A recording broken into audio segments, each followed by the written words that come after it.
Survivor News. Survivor News. Survivor News.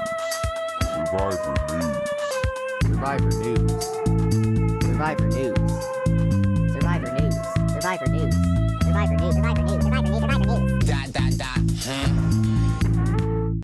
And we are back covering Survivor Season 45, Episode 6 with your baby boys. We've got Jack, barely alive, but here today from the Circle Season 2. Jackery, how are you? Not at my best, but feeling like MJ in his flu game.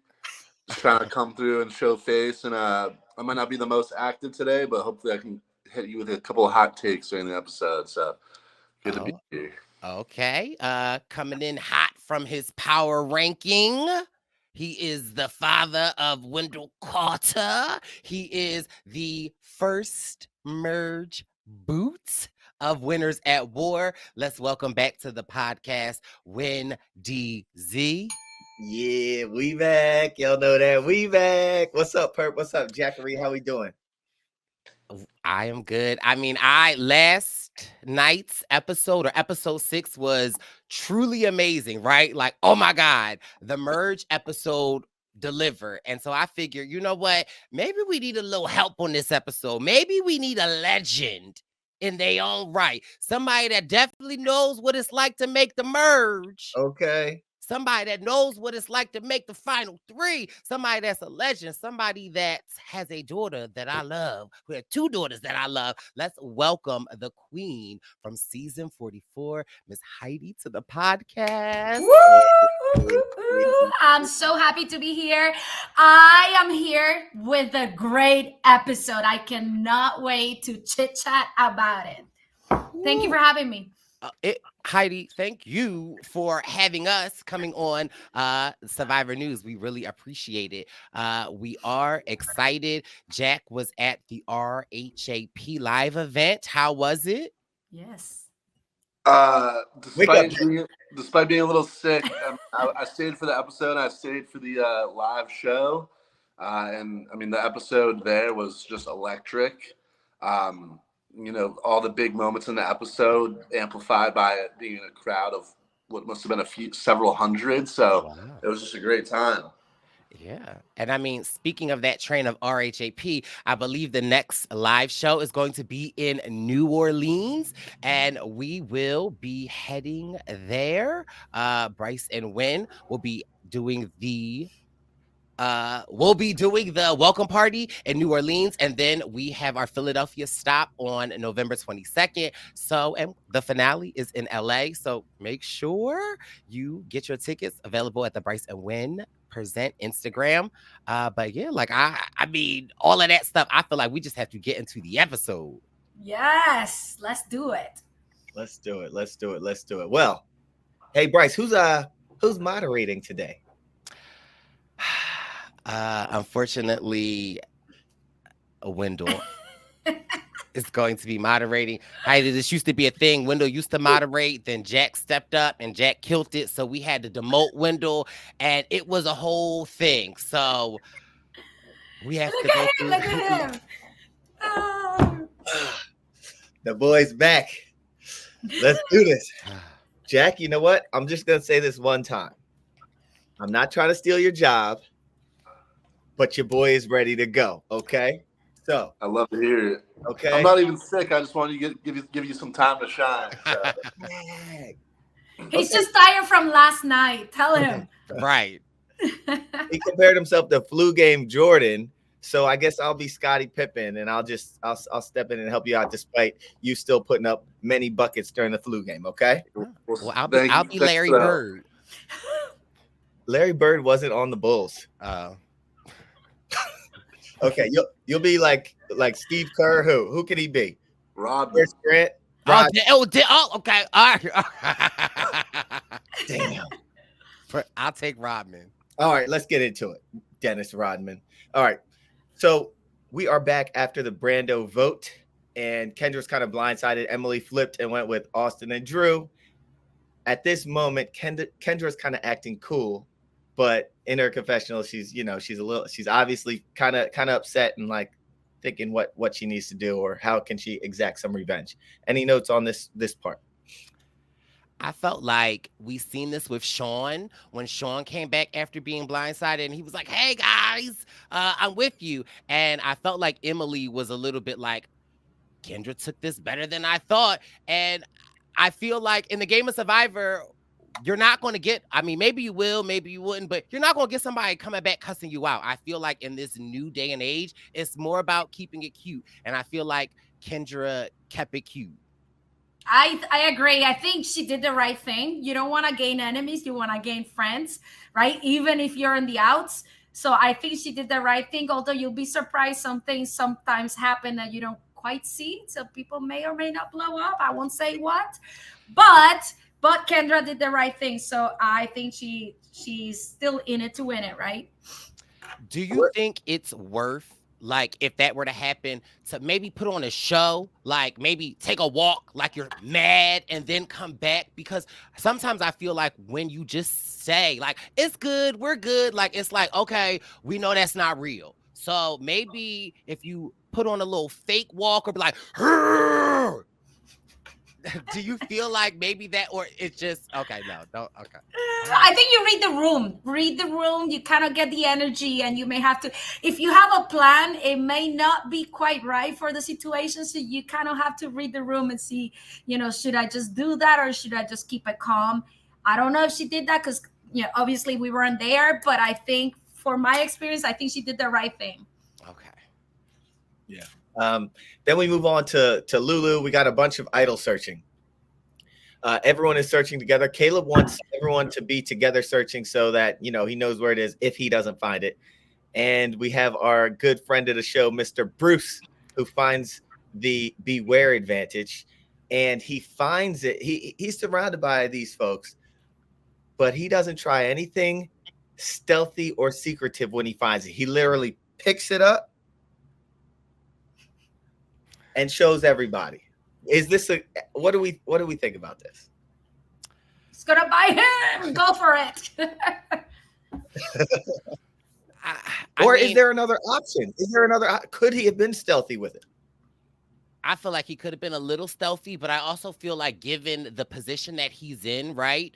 I think that he knows enough that he's in a power position. He knows that he has some adversity with Katurah. And so it's like, let me not give them anything that they can use against me. Let me just be like, offer this and say like, this is, look, kids, this is what we got. This is what's happening this week. So I wasn't mad at it. I don't know. I think it's so hard because Caleb was part of that, right? And should he? I don't know. I feel like maybe he should have not told Caleb, but then they were all there. So if you tell everyone else and then they take Caleb, it's also kind of not a right situation. So it's a weird one, but it's like, don't just tell people. I got it. Here you go. Someone made a comment later on, right? I think it was Caleb who said, I'm going to use that against him because he's against me. He's throwing my name out. So listen, in my season, we thought Jamie had an idol all the way until she went home, and she went home a lot because we thought she had an idol. So I think it's not going to be good for him. Hopefully he gets to use it in a very smart way where he, could do something very strategic for his game. So we'll see, but it's going to burn his pocket until he uses it. So Jack, talk to us. Oh, yeah, I was going to say, I think two lessons here. I mean, Brice, I'm not exactly sure whose eyes were on him when he found it, but he definitely kind of was excited to get it and shared that. Not ideal. Because I think the flip side of that we've learned is being with someone who finds the beware advantage, where they open it and take all the risk, but they read it in front of you and you get all the information. Like we saw Brandon do that earlier in the season, and I think that's sort of the ideal situation. So imagine like someone else had found the idol. Does Brice just lose his vote forever once they leave the beach? Like it could have been a bad situation. Yeah. How do you feel about they're all sharing everything? And this season, I feel like they're spilling the beans. Heidi, we don't like it. You're not supposed to, you don't spill too. You keep the beans as close to your, bean container as possible. But I love the spilling of the beans because now, or to the select group of people, because now when the beans come out, it's interesting when someone's like pushed against the wall, they like, well, I'm gonna spill all of the beans. But I really wanted to shout out Caleb here, right? Because Caleb said, I want to find this idol, but if I can't find the idol, like, let's organize this group search, because if I can't find it, at least I can know where it's at. And again, it's like, come on, President Caleb, like, I see you. Not to jump forward too fast, but we know that the merge is approaching. And was I the only one that was a little pissed with this beware? I like when the beware, you gotta jump. Who likes hot dogs and Rice Krispie treats? And then, I like when you gotta act and look the stuff. All you had to do was find it. This one was pretty. This one was pretty easy. It felt like they just wanted someone from Bello to find an idol before the merge. I mean, it literally said like it's buried in the middle of your shelter. Like that's not even, you don't have to decipher that. I also want to give props to Jake. What Jake did with like looking for his ring. I lost my ring or whatever. That's pretty clever. My other question before we even got to Jake, which that was very clever, but I was gonna ask you guys, knowing who Bruce is, while they're all searching for this idol, do you think Bruce would have even had it in him to like pick it up on the low and be like shady with it? Because I feel like Bruce is that guy that needs to show y'all like, what is that? What is that? Hold up, wait, Heidi, what's behind your ear? Uncle Bruce got an idol.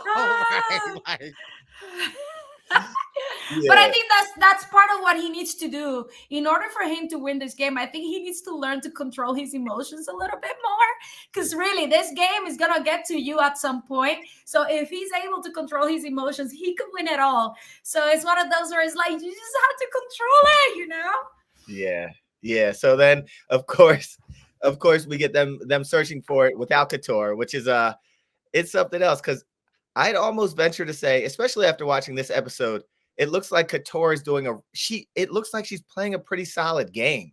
And so you have this whole cohort that is keeping her out from this one idol secret. But despite all that, she continues to play the game. But we have a fun, quick idol search. Bruce finally finds it.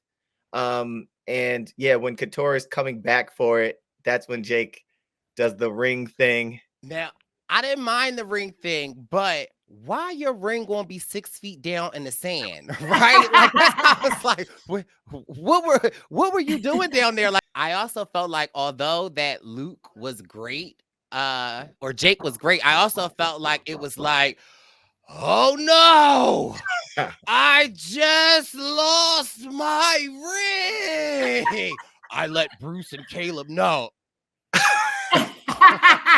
And Couture, like, you good? Like, I don't know. I just need me to help look with you or what? No. Yeah, so that was a fun bit.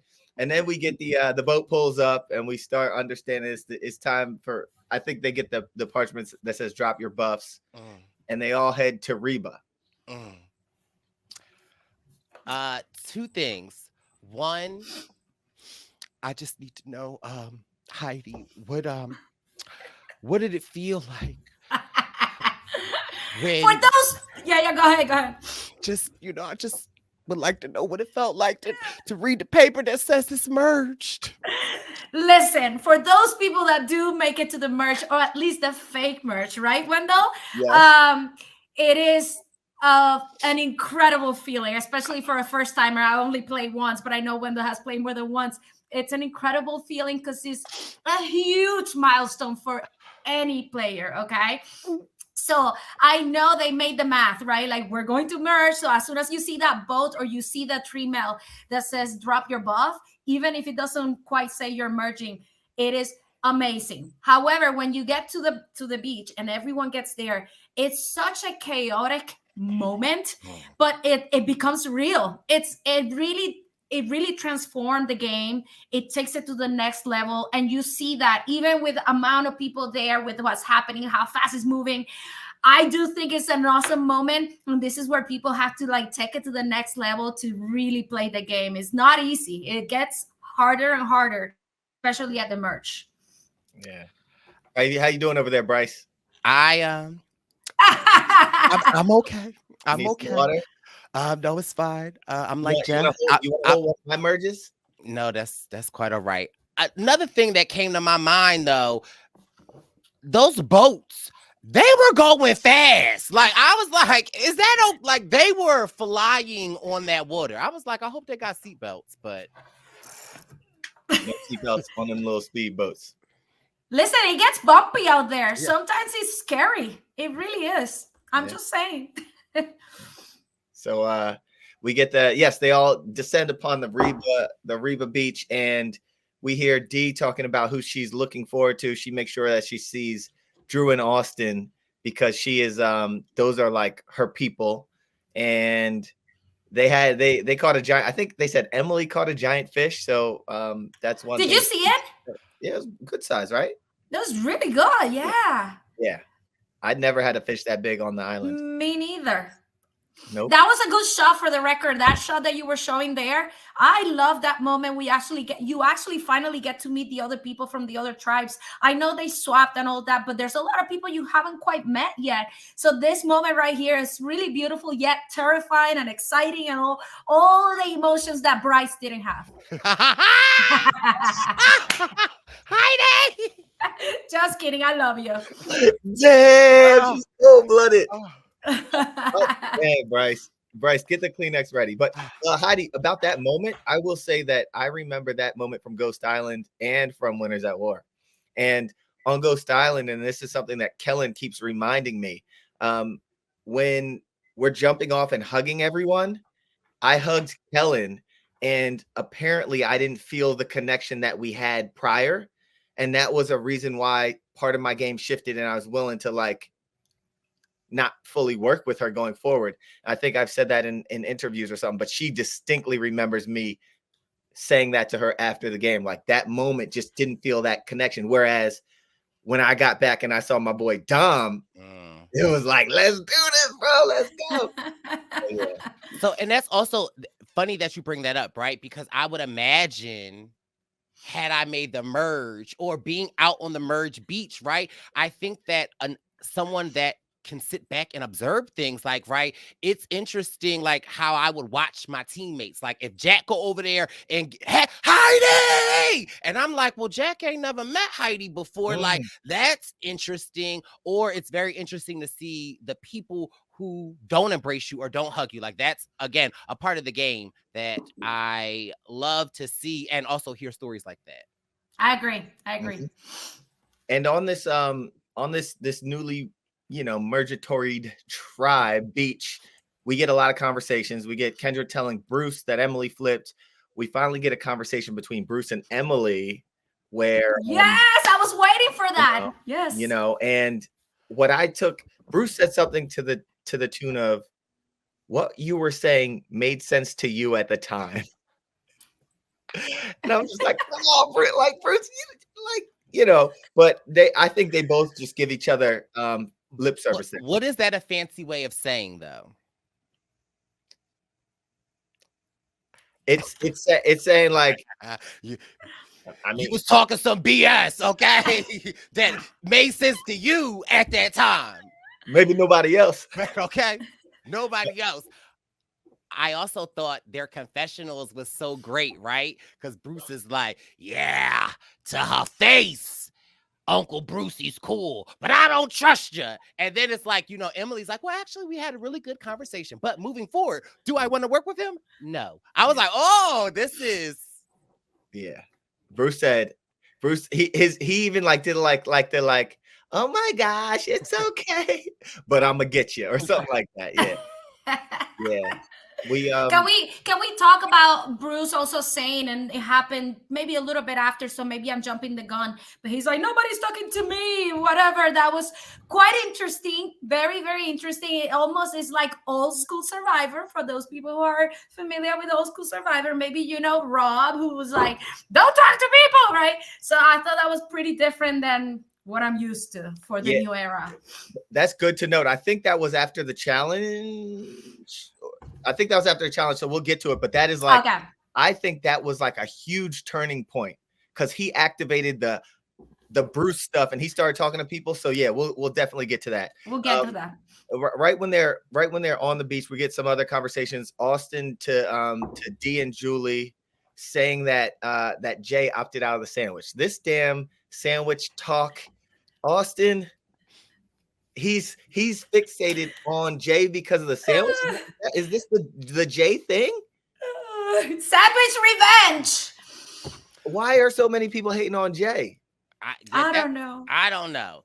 The only reason why I'm not that mad is because, like I said before, in that episode, I was the sandwich. And so if Austin is going to be mad at anything and not getting a piece of this sandwich, Jay Maya would have to go then. But I do find it interesting how I just want to know, and I can't wait until after the season is over and like they do their interviews, like, what has Jay Maya done that they just don't like receive her? Like, it's, to me, it's like, y'all don't want that number. Like, and again, I think Mama Julie, that is Mama Tina, or no, Mama Julie. Mama Julie said in one of her confessionals at this time, given the chance, she knows that Jay would jump ship. And so my thing is, but why not try to cultivate that relationship a little bit more? Heidi, when you played, if you felt like, well, you worked with Danny.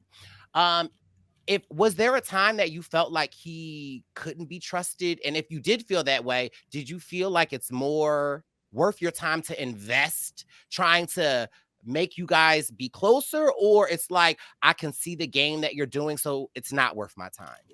No, he was my ride and die all the way to the end, except that I voted for him. And the only reason I voted for him is because I needed to show everyone else that I was willing to put his name down, right? So for me, I never felt like I didn't quite trust him.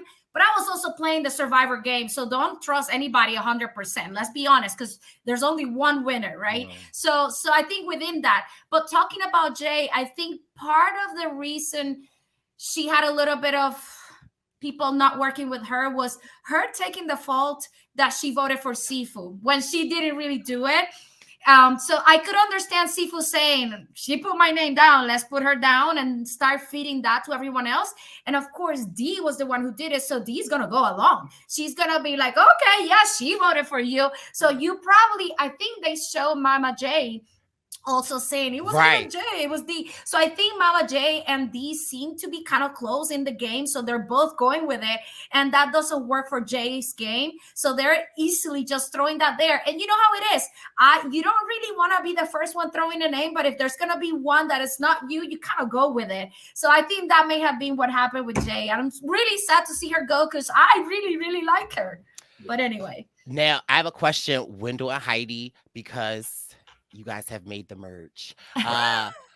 When you have a tribe like Reba, say you're out there on that merge beach and you have a tribe like Reba, and when it's time to throw a name out and they are so comfortable with throwing one of their own out, does that make you more trusting, or does that raise more red flags for you? Or you like, it ain't my fault. Did I do that?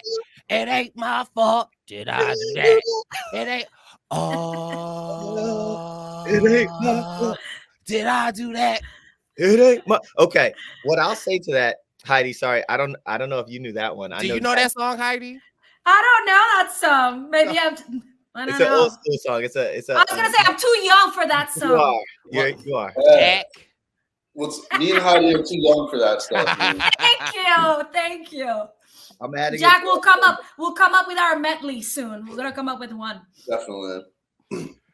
Okay, so what I was gonna say is, on Ghost Island. Why do I always mention Ghost Island? Well, you should mention Winners at War more. No. Anyway, on Ghost Island. When after Navidi 1.0, when it was Navidi 2.0, and we had these Malolos come over. Dom, myself, Morgan, we were so quick to say, hey, tonight we're going to vote out Angela because she was close with Chris Noble. and we wanted to work with these Malolo people to vote her out. And we were so genuine, right? And we were like, that's what we want to do. Now, the Malolo people acted in their best interest because once they know where our target is, they can then choose to either work with us or pick off one of us because they know where our votes are going. And from their perspective, they have nothing to base trust off of. So why would we blindly follow you guys and vote for Angela when y'all could then actually pick off one of us? So in this case, it brought me back to there where it's like you got these groups willing to cannibalize or quickly throw one of their own names out. And this other group should be like, wait a minute, how can we really trust you guys? If I'm Bello, I'll go with it, right? Because you keep your numbers. But if you're Red, I would question it. I would question it like, shoot, is it me next? Right? So it's a tough one. It's a really tough one. At the end of the day, we saw what happened. It really wasn't Jay. Let's be honest here, right? Yeah. She was, I think like the Survivor gods were a little bit against her, but I'm sure we'll get to that. My other thing is, stepping back a little further, it's like, why, when you guys have this huge number of people, and yes, you guys do have someone at the bottom of your alliance, it's always good to have like a hierarchy of your alliance. Like you have this disposable person. Why aim at this disposable person who seems like they're aligned with you in her confessionals? Now, granted, on the island, they might have gotten different vibes and understood like, all right, she will flip at some point. But still, if as a viewer, we're like, man, it looks like she's rocking with y'all. Right. Like, keep her. Make sure you get your threats out of the game, and then you could cannibalize. No. Or like I agree with that. Or see what other name is floating around, and you always have Jay to get rid of. Like that's my one question. And then, like Jack is always saying, Drew is getting ready for this war that's coming against Bello and. What is it? Not Reba. What's the other tribe? Reba and Bello, not Lulu. Oh, well, Lulu. Well, I mean, R.I.P. Lulu. But like, if you're getting ready for this battle, Drew, I mean, I've watched enough Game of Thrones and House of Dragons. It matters how many dragons you have in the fight. Why get rid of one of your dragons? Mm-hmm. So, I mean, I don't know. And then my next question is, I feel like Heidi got me hyped. I don't know why I'm so hyped, but I'm hyped. It's like, it's seafood, right? If like a couple of things here, right? I feel like J Maya, when you are, and okay, I can't speak to the merge, but I can speak to, when you are on the outs with your tribe, right? Like you can feel it. So what else is Jay to do? Like, hey guys, like, like clearly she's going to put feelers out there. So that's my one thing to Reba is like, how well were you welcoming her in to make her feel like that? But my second thing is the seafood, right? Like if you see what they're doing to Jay, and first of all, your name got written down. Okay, and I mean, I know you figured it out through the process of elimination, but like, what do you think they'll do to you? And I have learned that from watching Survivor so much that sometimes your enemy really could be your closest ally if you open that door and let it see. Like, I would have loved for Sifu and J Maya to kind of like come together, but that just makes me think like, Sifu, what do you think they're going to do with you if they're just so willingly discarding Jay? Yeah. Or they could look at it like, man, we have two people that are very disposable. Let's get rid of one of them before that happens, before the two of them go elsewhere. Maybe that's another school of thought. Yeah. That's kind of what I was thinking. That's kind of what I thought too, is like when you come in with the most numbers of any tribe, but you're still sort of in the grand minority because they have 6, there's 13 there. Maybe you just want to show that you're willing to play ball by throwing out some of your own people, and that allows you to, make some inroads. I mean, we see now Bello ends up being comfortable with Reba and throws the target on Caleb. So maybe for the alliance of like Dee and Julie and Drew and Austin, this is actually like a good tactic to keep the target off of Reba And if there is a target on Reba, then they can kind of steer it the right direction. Listen, we did something similar, and sorry for referencing 44, but Josh, we got rid of Josh at this point. And he was a Ahsoka original green member, right? Like from my tribe.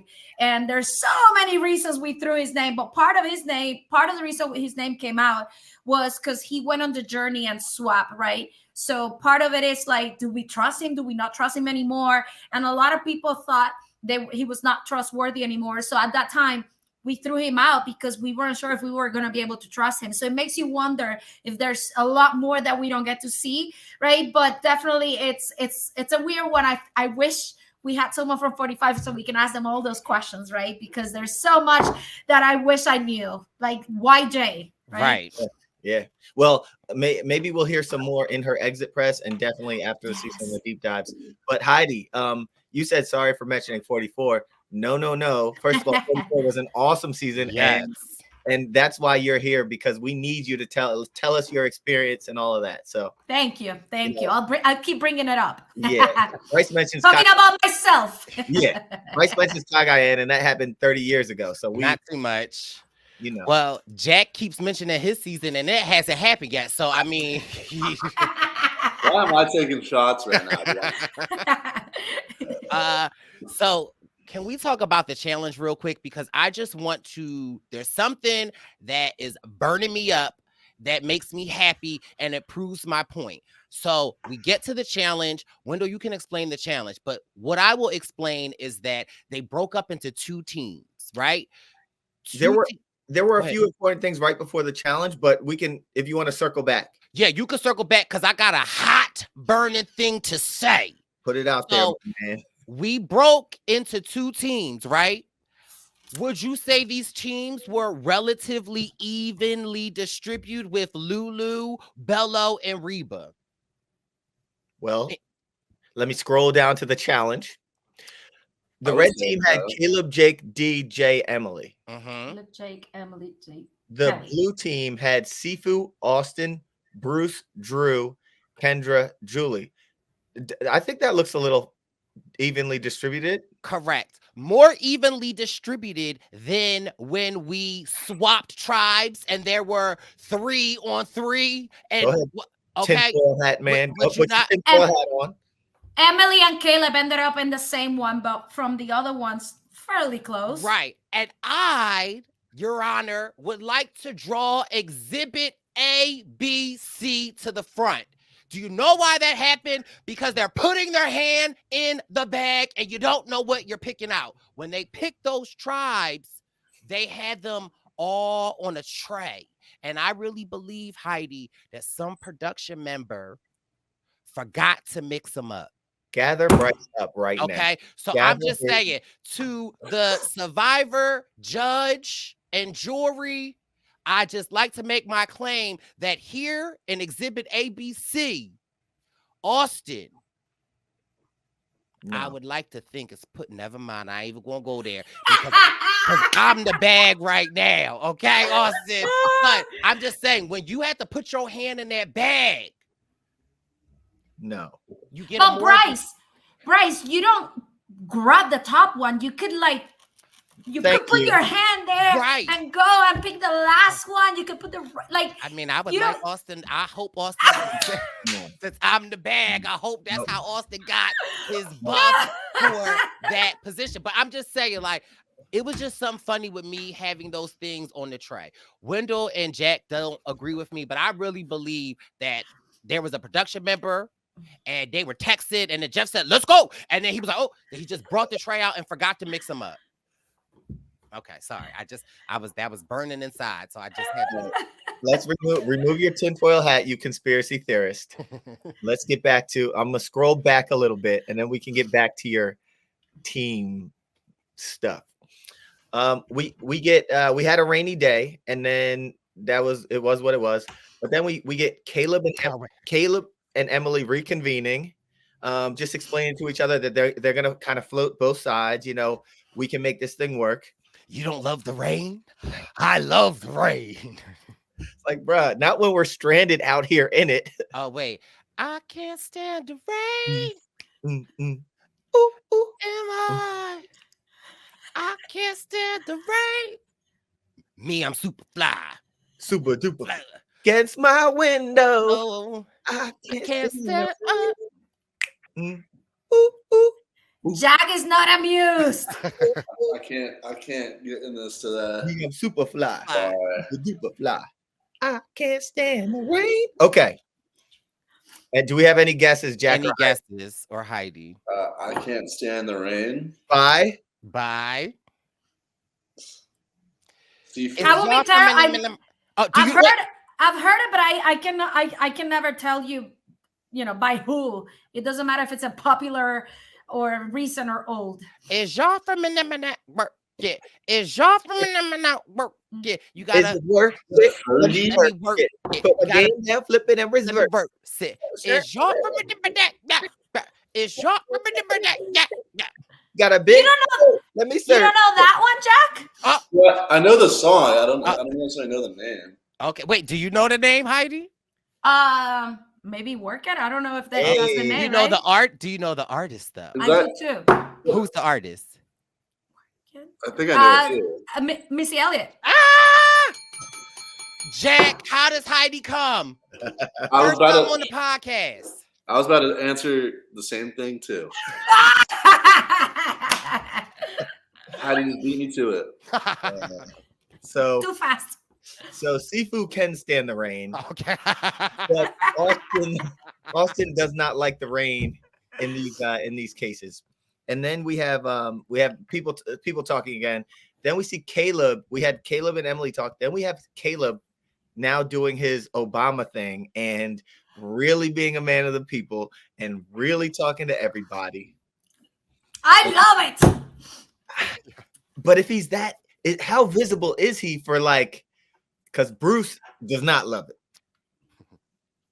Don't talk to anybody. Don't nobody want to see the trick. Don't nobody want to see the hat trick today. Wait, don't nobody want to hear the. Don't nobody want to see me kick the so. But this is what I would love to know, though, right? If Bruce wouldn't have brought that to the attention, I wonder if anyone else would have said anything. Like that's the one thing that I wish Survivor was like Big Brother. Like, where are the live feeds, right? Like, I wish that we could see if anyone else had conversations like that, because he was all over the place. And I mean, he was working it, and it seemed like it was working in his favor. Yeah. And yeah, from my perspective, like I said earlier, Bruce was what kind of shifted a lot of things, because he tells Kendra, he tells Drew, and when he told Drew was like, that is the nugget I needed.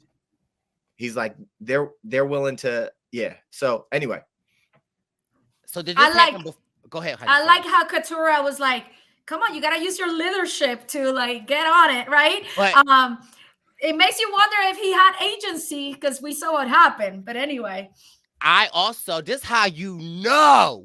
this is how you know Bruce was pissed. He asked Katura. Katura said, me? That's true. You talking to me? You want advice from me? He said, nobody's talking to me. To Katura. Katura like, oh. But now you got something for me. So, and but then I mean, since we're here, though, let's just have this conversation. Sorry to, but I'm just, for Bruce's game, right? Does that, him asking everybody that, does that illuminate his position? Does that, what does that do for him? Do you feel like amongst his tribe members? To say nobody's talking to me? Correct.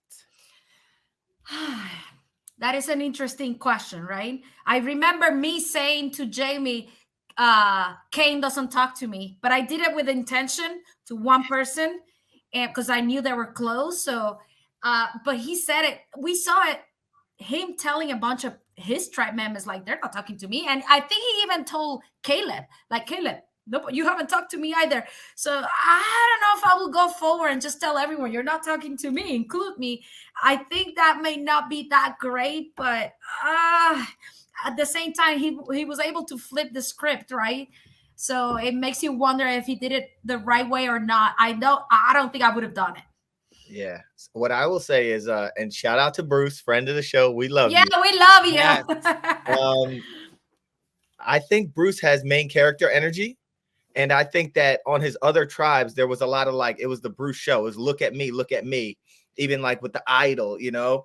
And on this beach, there's a lot. Y'all, 13 people just got here. You know, there's a lot going on. And I think his people understand Bruce. They know Bruce. So like they're trying to figure other things out. And this main character energy guy is like, dang, ain't nobody talking to me. What's up? Like, now it's time for me to shake things. He actually says it to Caleb.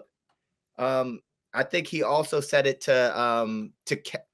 no, he said it to Caleb. Then Caleb went to Kelly and said like, hey, Bruce doesn't trust me. And she was giving him, I think it was a lip service when she was like, all right, yeah, Bruce, I'm done with Bruce and stuff like that. But I just think Bruce is so used to being that guy that everyone looks at.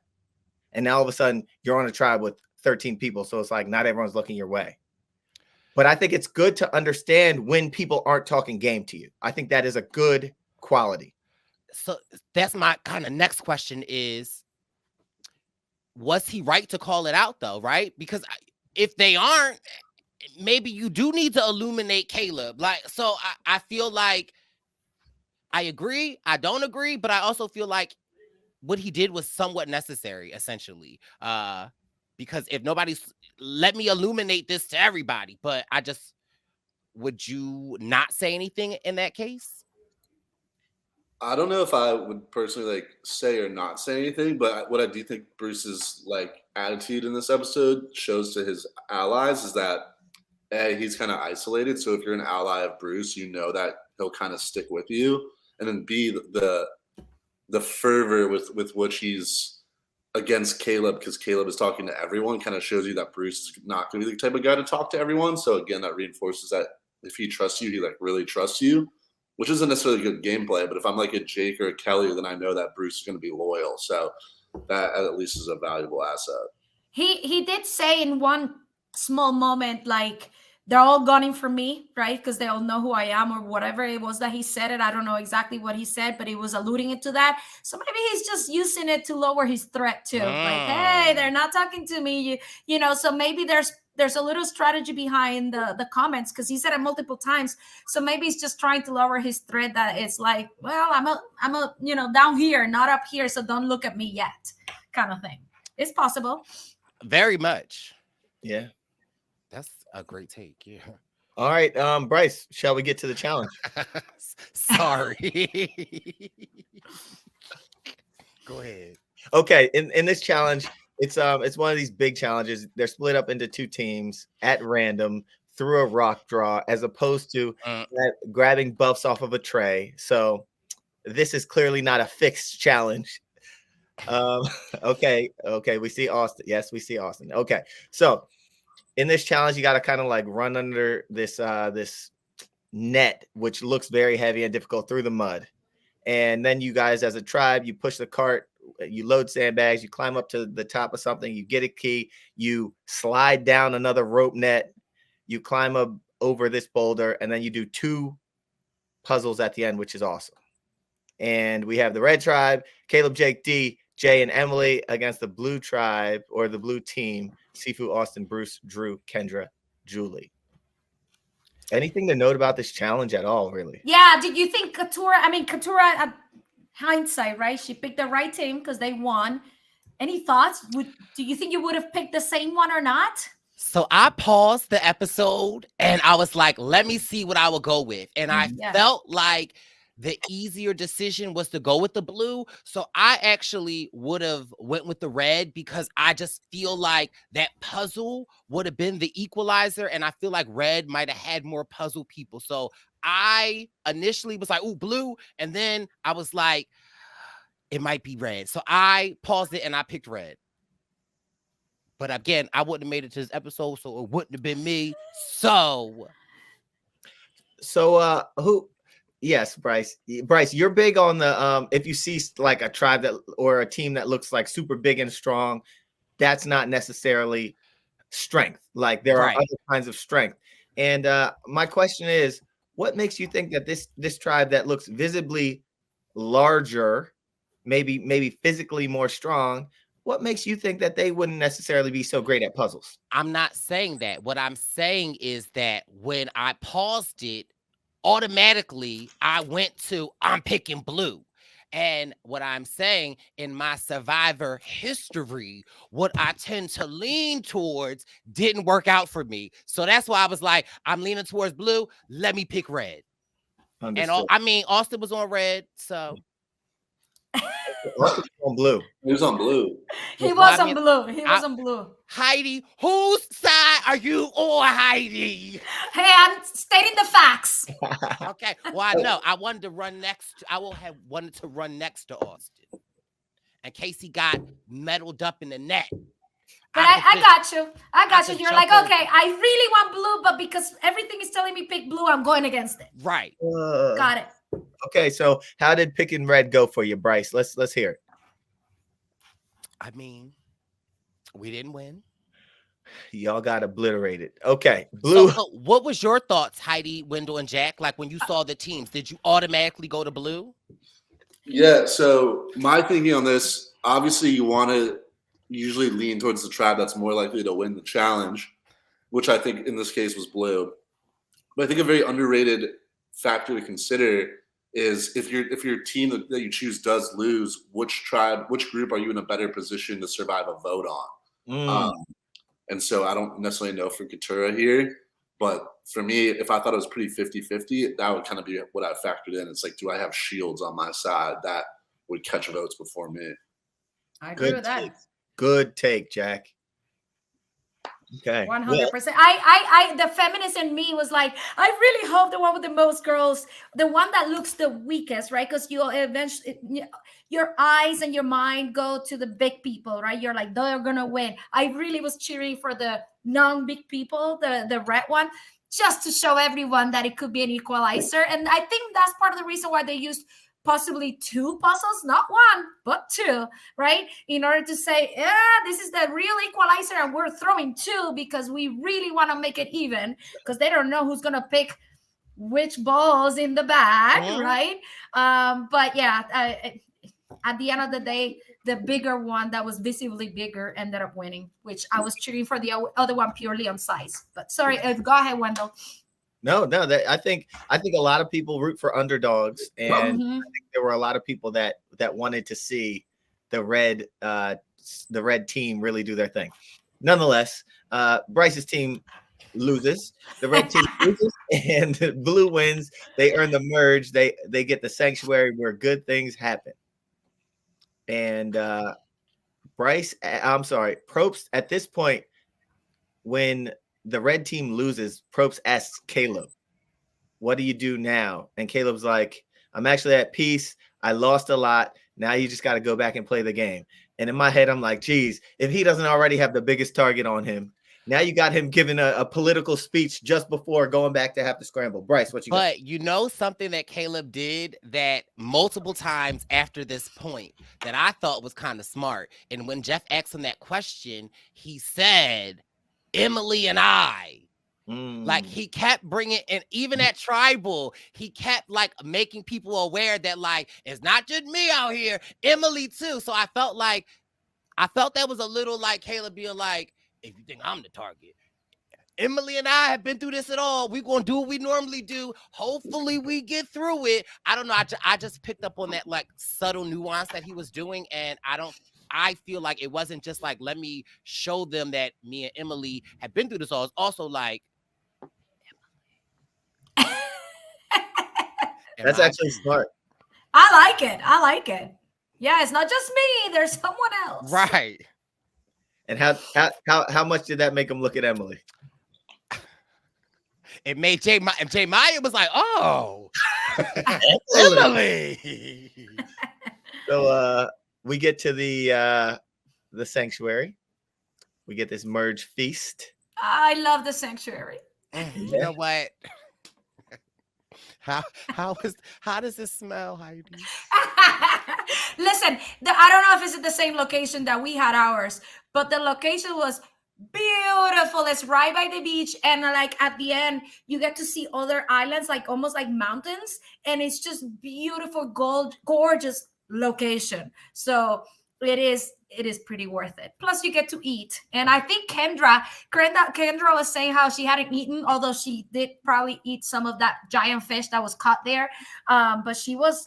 Let me see. Yeah, she was in the blue, so she got to eat in some of the. There she is. She's right in the middle there. I love that they made them eat with the mud all over them. Did you see that? Yes. It's like you cannot clean up. You must eat that way, which I wouldn't care, right? Food is food. How was the sanctuary on Winners at War, Wendell?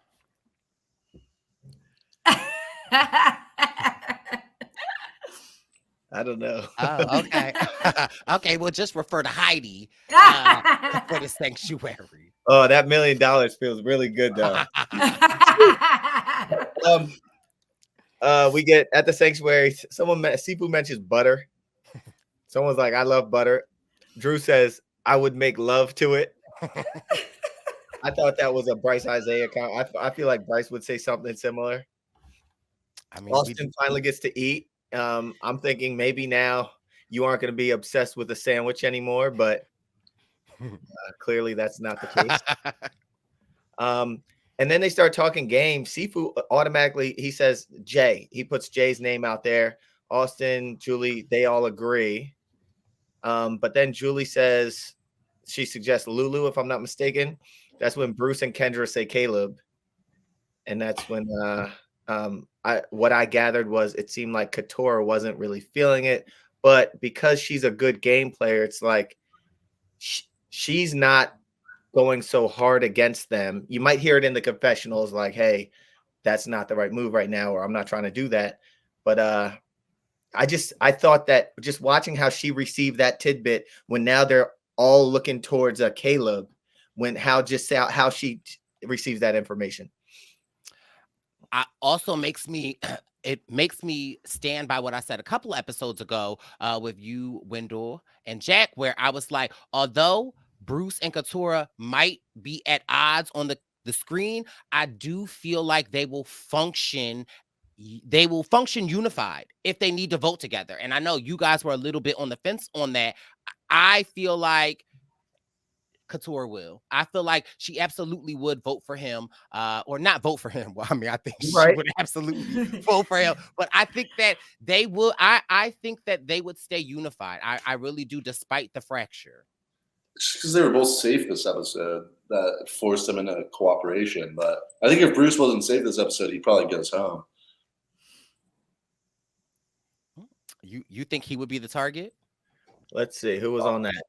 On his Sifu, Austin, Bruce, Drew, Kendra, Julie. If that side lost, it would have been down to probably Sifu and Bruce, probably. That's good speculation. I didn't even think about that. Like if this tribe would have lost, it would have been very interesting. Yes. Right. Yeah, and that's why it's unfortunate for Jay too, because I think Sifu and Bruce would have had a bigger target than her as well. So she kind of got unlucky. I know it's hypothetically, but you don't think if that were the case and Blue lost, you don't think Bruce will play his idol? Well, he might, but I think he would still be the target. You know what I mean? Or, I mean, maybe they split the vote or something and try to get him to flush the idol, but he was definitely going to take some heat. Also, yeah, it's very even because it would have been Katora, Bruce, Kendra, right? And then you have Sifu, Austin, Drew, and Mama J. So it would have been a 3-4 battle there. That would have been very awesome, actually, because Katura selected that one. But anyway, it was still awesome the way it happened. Anyway. Yep. Okay, and then I guess that's pretty much it for the sanctuary. We get back to the camp. And now it's time for people to have conversations. And I think what I heard was Jay said Caleb's name to Jake, and she said that her Reba people have her back. Oh my goodness. D tells Jake she wants Jay. D tells Caleb it's Jay. Jake tells Kelly about that.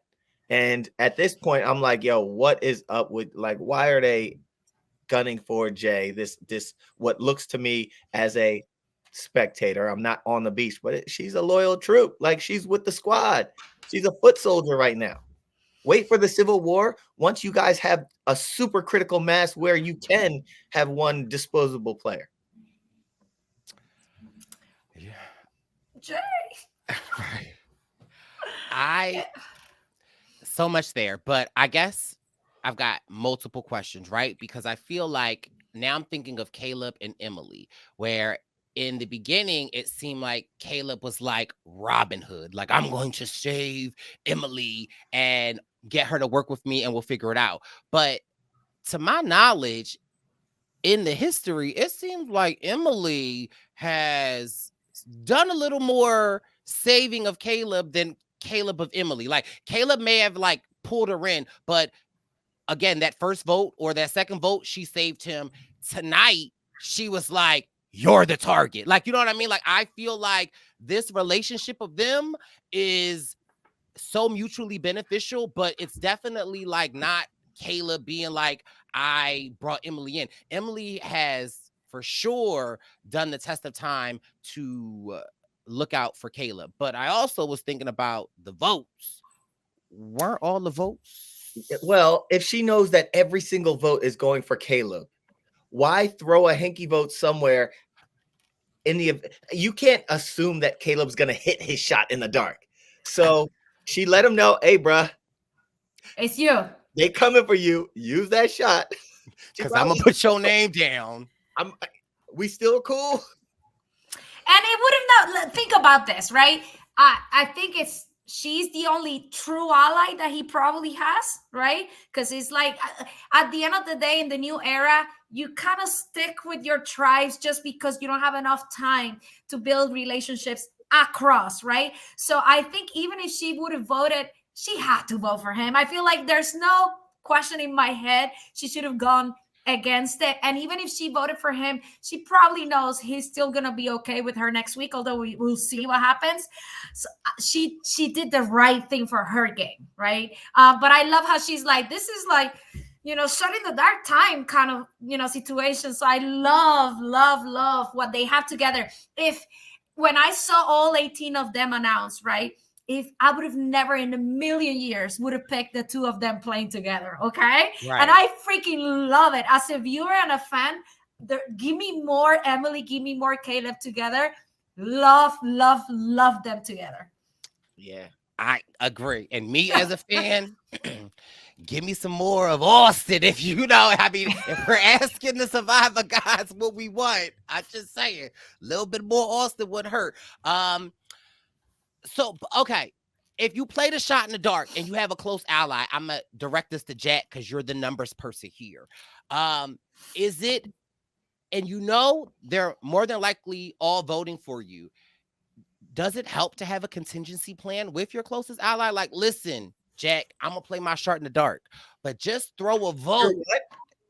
My shot in the dark. You said a shart in the dark. We do not want to know about your particular activity, right? I have had a shart in the dark before. Because a shart is a shart, right? You don't expect it to be a shart. So when it happens, it's a 1 in 6 chance. It's a 1 in 6 chance that your sheets will get dirty. We have a lady in this group, guys. Sorry. You need more ladies all the time. You should have a lady to balance you out. You're right. You are right. The door is always open, Heidi. But so my question is, would it have been worth Caleb to maybe have a conversation with Emily or Katora and be like, I'm playing my shot in the dark. I know all the votes are going against me because clearly I'm giving up my vote, but hey, throw Wendell name on there. If he says that to a Katora, Brice, then Katora does it. Then Katora would have been up there like, hold on. In bold letters. And Bruce, he wouldn't have been allowed. He would have still wrote his name down. Brice, I think that's a great idea for a couture because people would assume that it's an Emily doing that. Yeah. Oh my God. It was a missed opportunity. Someone could have thrown a name out there and just like kick someone out. Or But even they could have thrown it out there, even knowing that there's such a slight chance of the shot working, the shot in the dark working, that would cause a little bit of something back at camp, even if Caleb went home. So yeah, that's the time to throw one of those hinkies somewhere. What do they call? What do you call it when you throw a basketball shot from the one end of the court to the other end? A full court shot? So a full court shot, or in football, like a Hail Mary. Hail Mary. I have to say, love the episode. It was such a great episode. However, my emotions were from here to here. When Caleb got his shot in the dark, immediately I thought of Jack, like, oh my God, 1-6, right? But all I could do was focus on Jay. And when I tell you the way my heart look at her face. I know, it's like, and throughout that whole time when everyone's like, oh my God, it's like all I could do was focus on Jay. And it's like, darn it, like, I feel like my heart went out for her because it was just like in that moment she knew, right? Like, okay, watching her game just slip away. Yeah.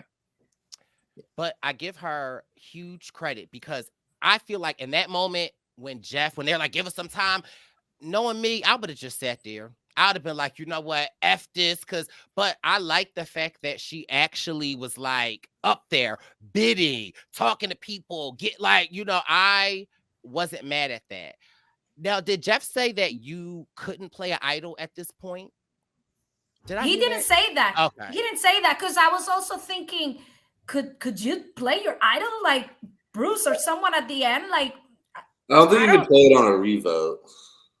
You said you couldn't? I don't think so. He talked about the shot in the dark, how you're not allowed to vote, right? That's why Caleb didn't vote. But he didn't really say anything about the idols. So I don't know. I was thinking like, because that's the first thing that came to my mind. Like, I'm like, oh, if you can't play an idol, I wonder if any of the conversation would be Bruce. But I mean, again, he was safe.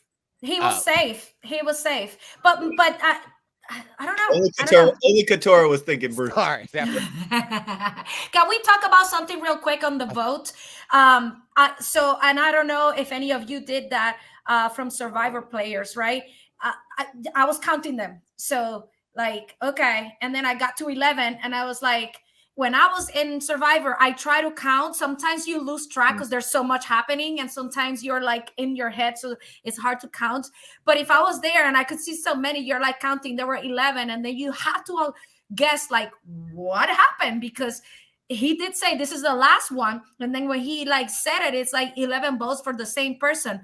Nobody, maybe that'll come in the next episode, but no one mentioned like, wait a minute, someone else didn't vote. What happened there, right? Like maybe we'll get it in the next episode, but you have to wonder if any of them were counting and wondering what happened to that extra vote, which clearly we saw it was Austin.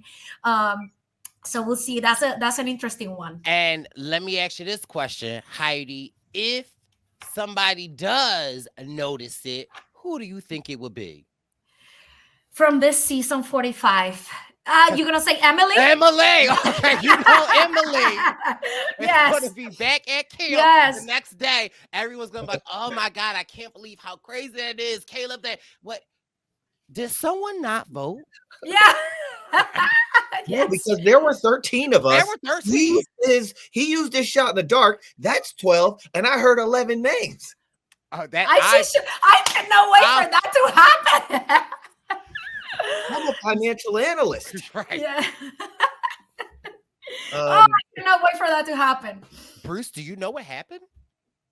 How about during the tribal? There were some interesting dynamics to see during the tribal when you have Caleb like fighting for his life. Then he throws Jay under the bus. Then he throws the Reba women under the bus. Then D's like, hold up, keep my mama name out your motherfucking mouth. D said, what did she say? She said, I'm a Cuban girl, so I gotta speak up or whatever she said. Yeah. Yeah. And then I love that for her. Yeah, But okay, here, and D, friend of the show, we love you. Here's the question. In that case, do you say anything as D, or do you just, because you are still on the side that could receive votes, do you hear him say it and just sit back in your seat a little bit and just She was probably comfortable. Think about it. Like, she probably was in her head, he's the one going out. How dare you to blow up my game? So I'm going to blow up back, not realizing he's sticking around. So you're right. I mean, don't do that, because you never know. Any given day, right? Any given tribal. But it also makes me, although I want to not, because I'm mad at her, but I can't be mad at her, it makes me love Dina, right? It makes me love her, because in those moments you should just be quiet, right? But D was like, not today and not tomorrow, and I was like, oh my God. And then I just, this is where my mind went, because I was wetting the whistle a little bit, and having little cocktails watching the episode. But it made me think, like, could you imagine D in the final 3 giving a speech? Like, I just felt like, I don't know why, that's where my mind went in that moment. And I was like, oh my God, she would kill it. I don't know why that's where my mind went, but I gotta think for D. I mean, how about when they were voting, or right before they voted, Caleb tried to dap her up. They dapped. She gave him the shadiest dap. She hardly looked at him. It was like, yes, exactly. Okay, so maybe because I was wetting the whistle, I was like, maybe that was all an act. Planned.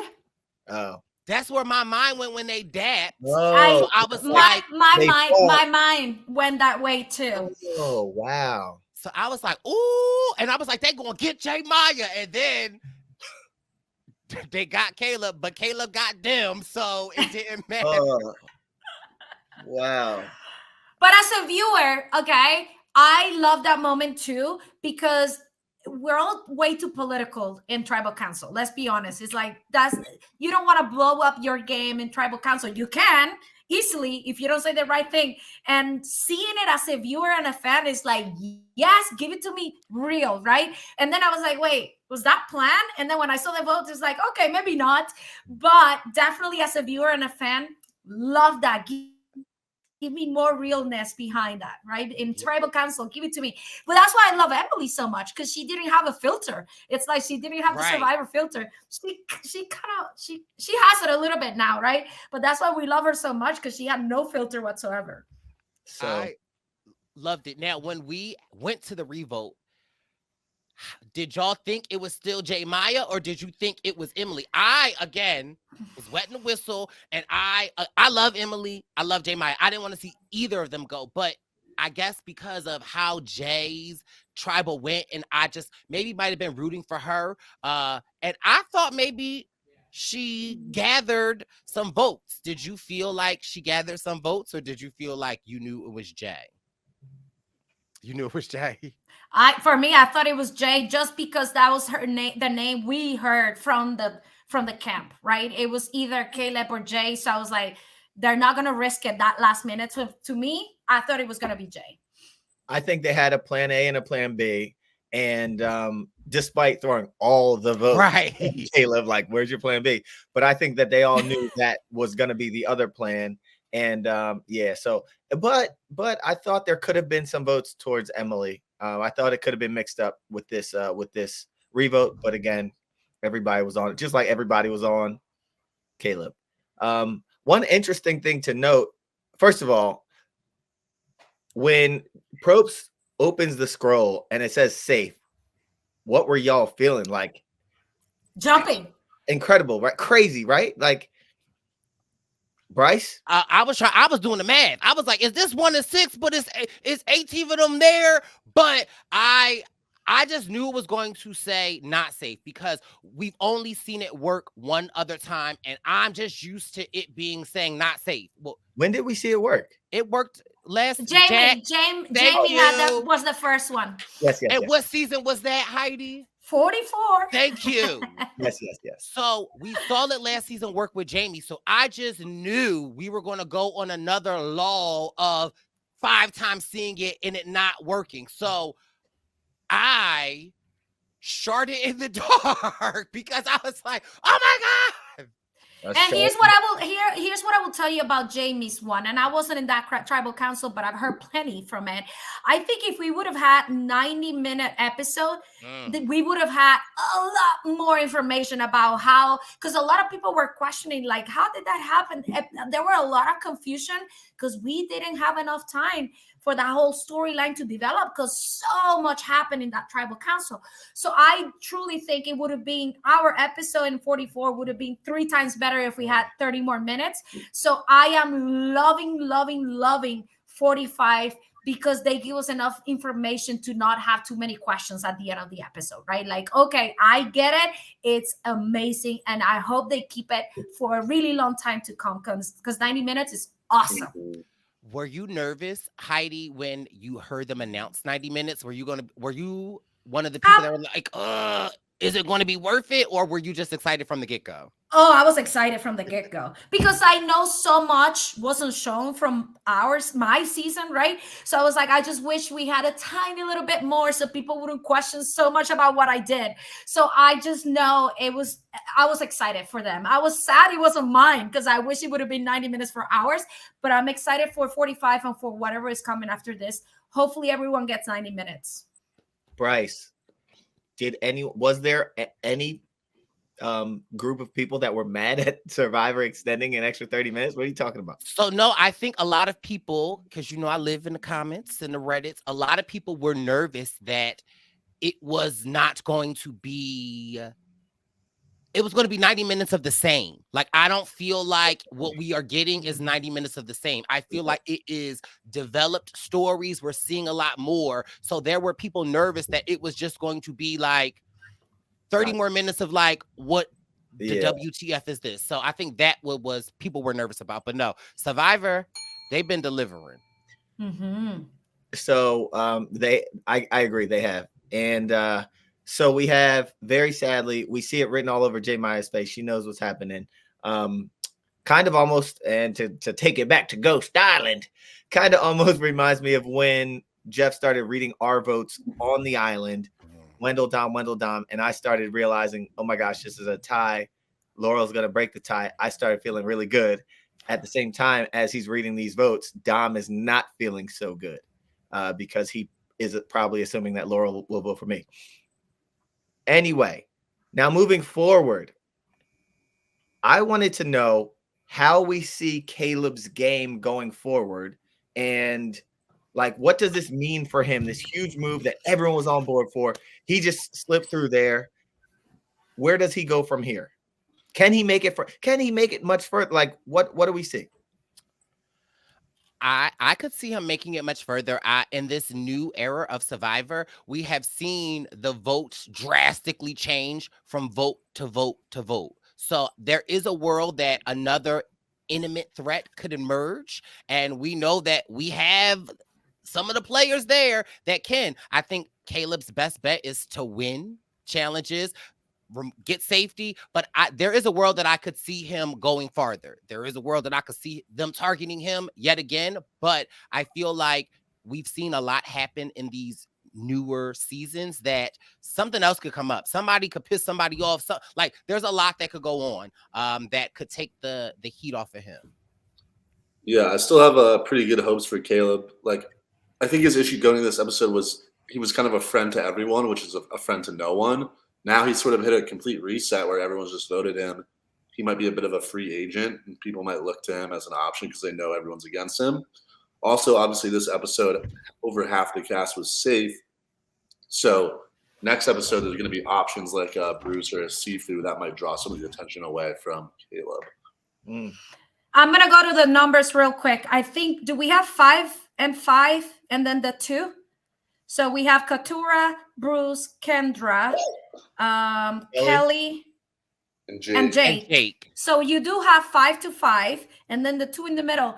I think the 5 to 5 battle is going to commence because it's like who has the most numbers, which is why I was like, why Jay, right? But now if they lose a number, they're going to be underdogs against each other. So I think Caleb and Emily should work and play against that, right? Like stay in the middle and see if they can battle each other for the numbers. And I think he has a path forward. Now, with the 5 to 5 and 2, I think I know the answer to this question, but what tribe do you think has the most cracks in the event that they don't stay with tribe lines? Katura and Bruce, it breaks it right through there, right? But so I still think that they will vote as a unit. And after this tribal performance of Caleb throwing Reba under the bus, I think it might be more likely for Caleb and Emily to go to Bello. And I think Bello will stay strong for 1 or 2 votes. I think so. You also have Bruce with an idol. If Katura gets wind of that, she could play it against him. But then you have Austin with the now the combined whatever the name was with Kelly, right? The amulet, and now he has a full idol, right? Right. So if you think about it, he's been sharing that information with the Red a lot. So he could use that to vote Kelly next, right? So I could see that being like, okay, we're gonna get this idol if we send Kelly next. So if I'm Austin, I'm thinking, what's my plan here for this one? So I could have 2 of them. I think that could be the way that Caleb and Emily keeps being in the middle and just pick a side. So I think there's a path forward for Caleb, going back to the original question. So much that could happen, right? I hope there is. Yeah. It's been building up. It's been fantastic. So you know what I thought, actually? I was thinking we were almost getting a Shan style of an exit. Like this like big player who's very visible and like gets in with everybody, and it's like a robbed hero kind of thing. I want Caleb to go very far, you know, like I love this player, and I see you know, you see people that like remind you of other people, and Caleb reminds me of other people from the show.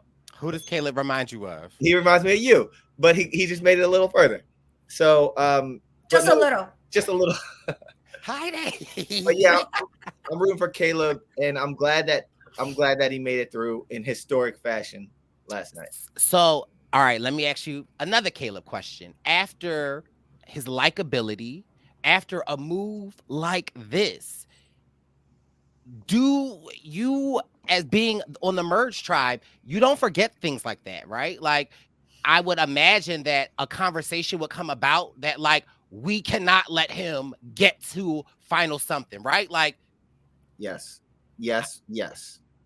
But I think learn from Jam. Learn from Jam.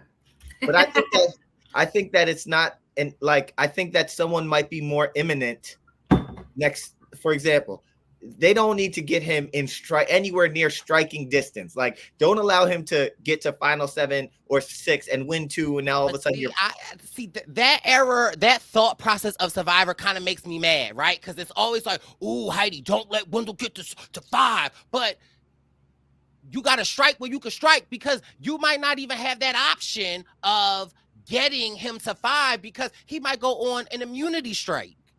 Well, I think it's very hard for someone to like win all the immunities, right?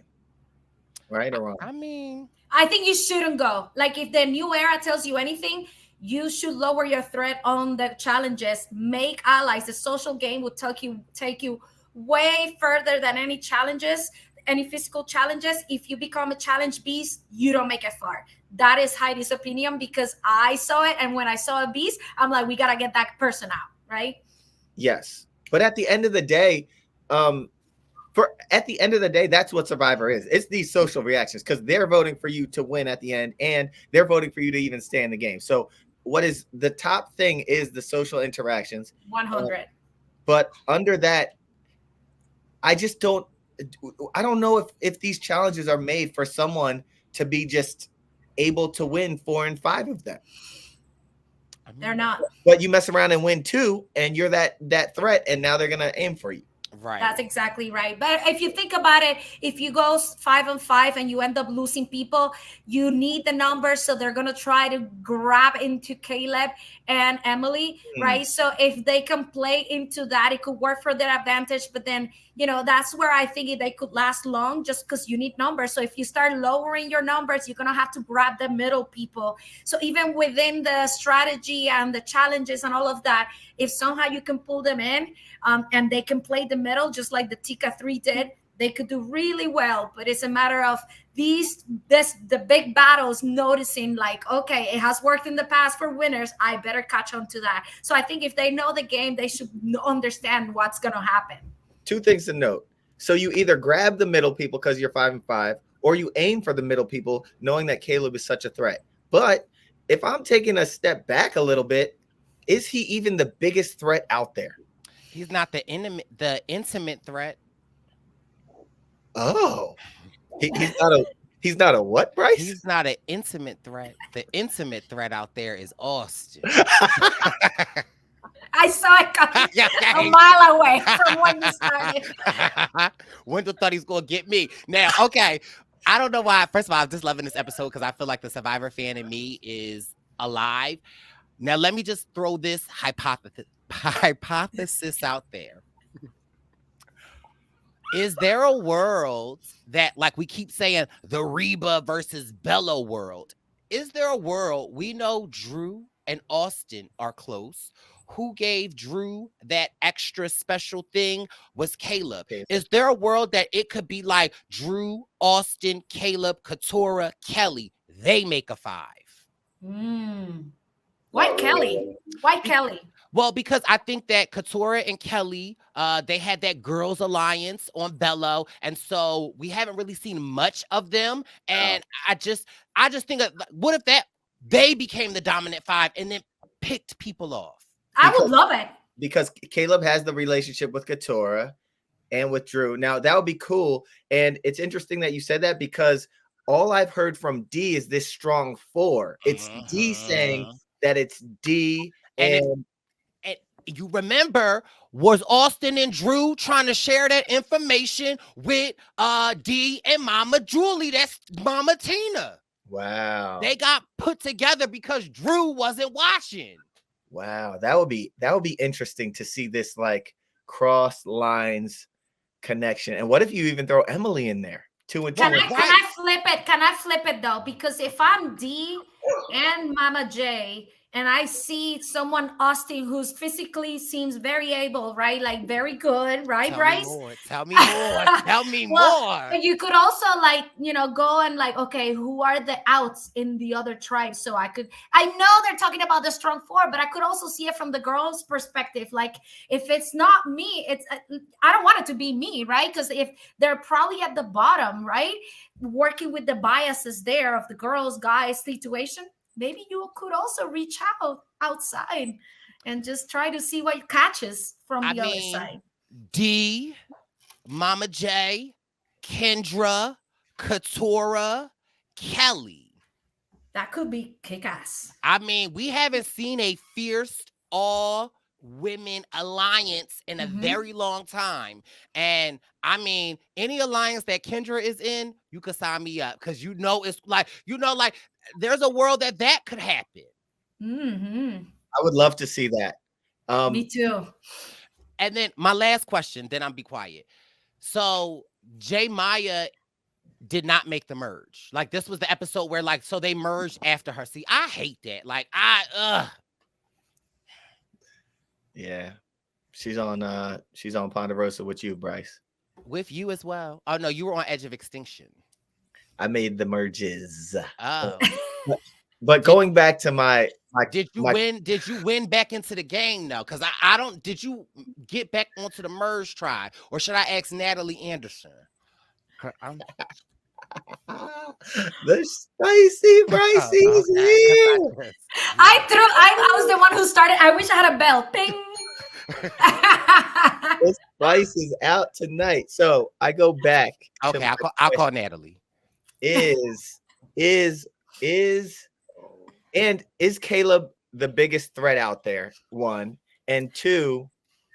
I mean, he said he was the biggest threat out there, which might not have been so great for his game. But I'm truly questioning you guys. Is he the biggest threat out there? Knowing who else is out there and knowing the hardware or artillery that these people have in Austin. Austin. Oh.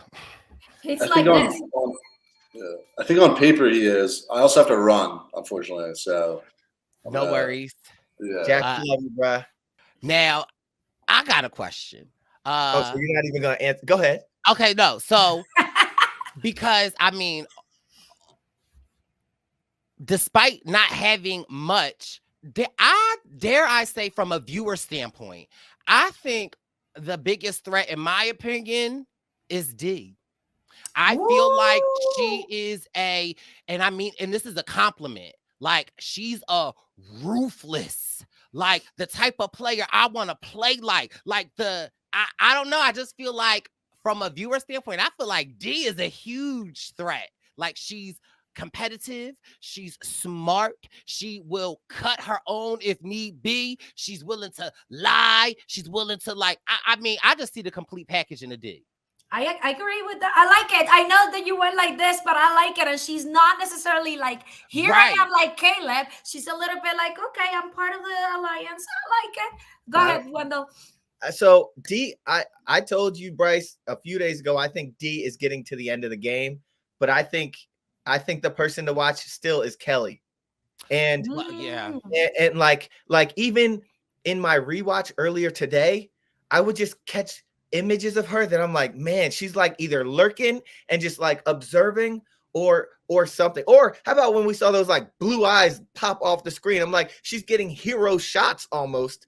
But I still think she's the one to watch. In D's case, D is a player and she's going to play hard.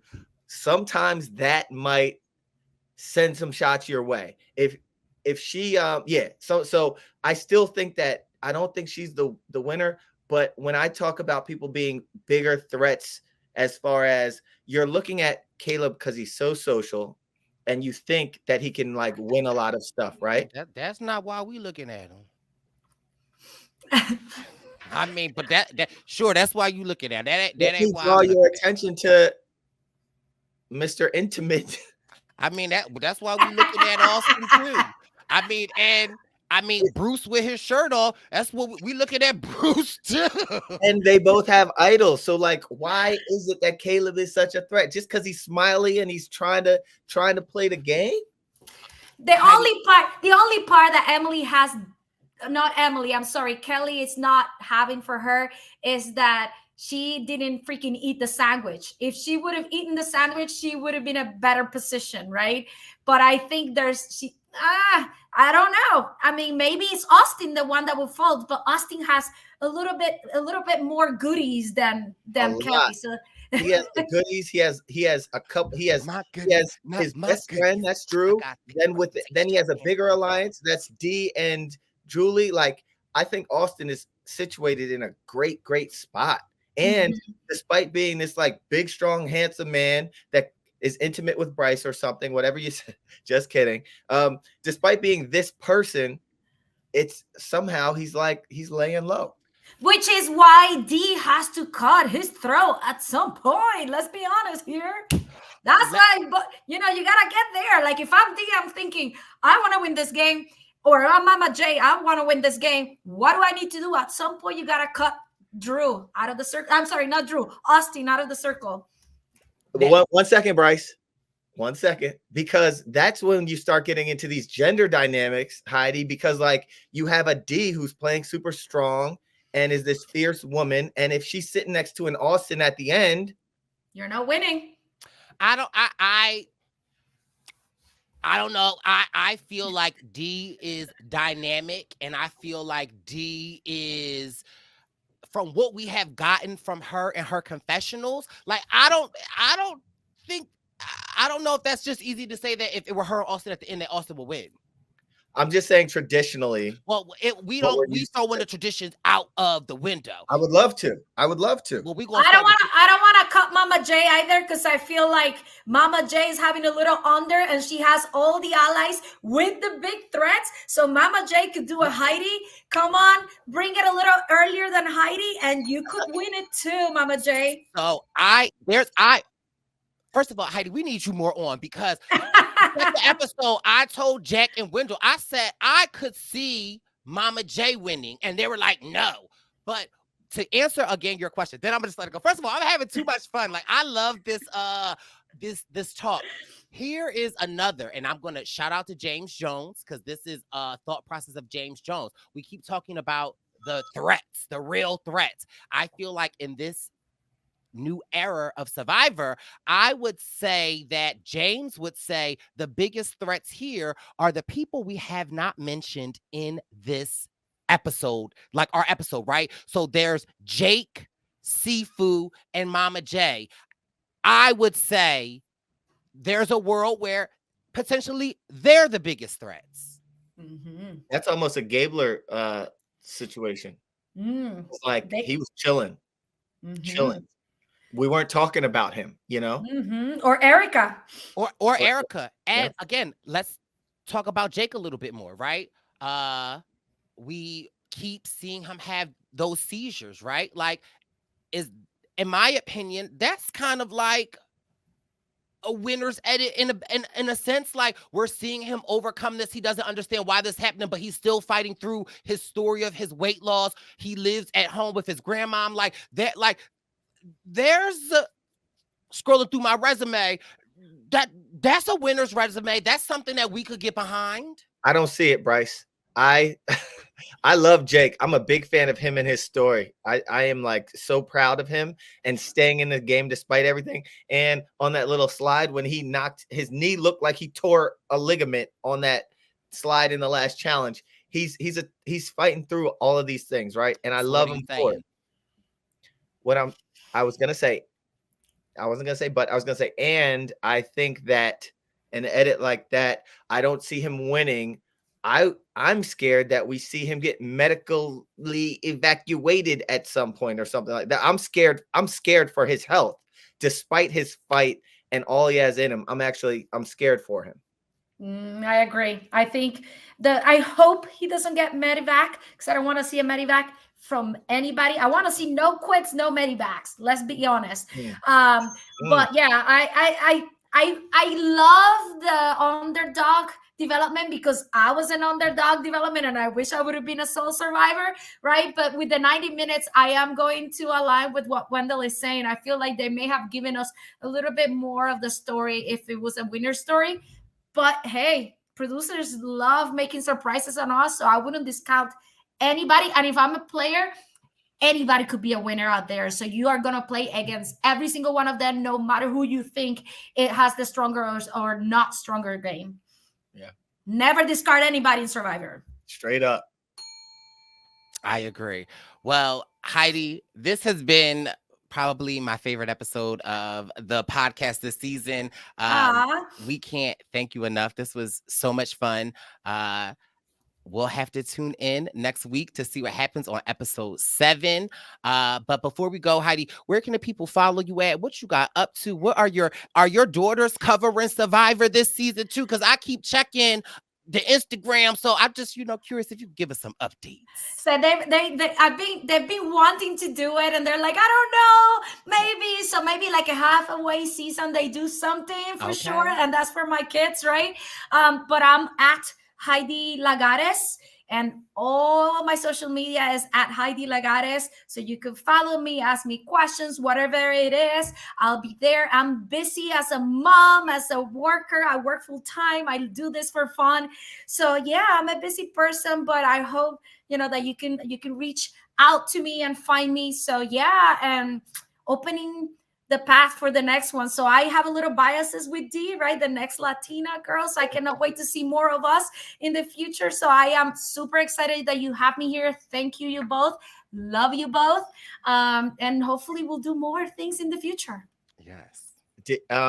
If I may say, Heidi, one thing that, first of all, we love you so much. We're so proud of you and how strong of a player you are.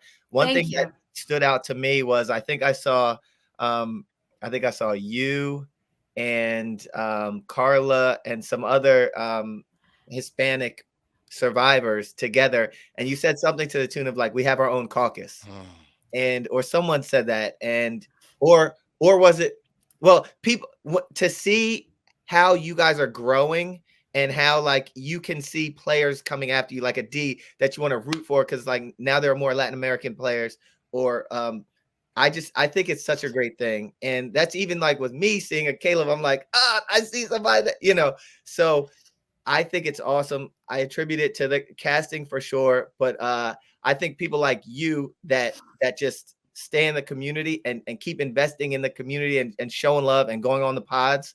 I just think it's so great. So thank you so much. Thank you.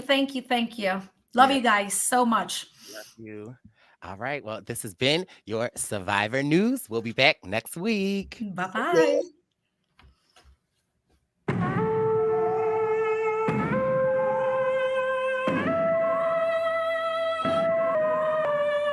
Survivor News.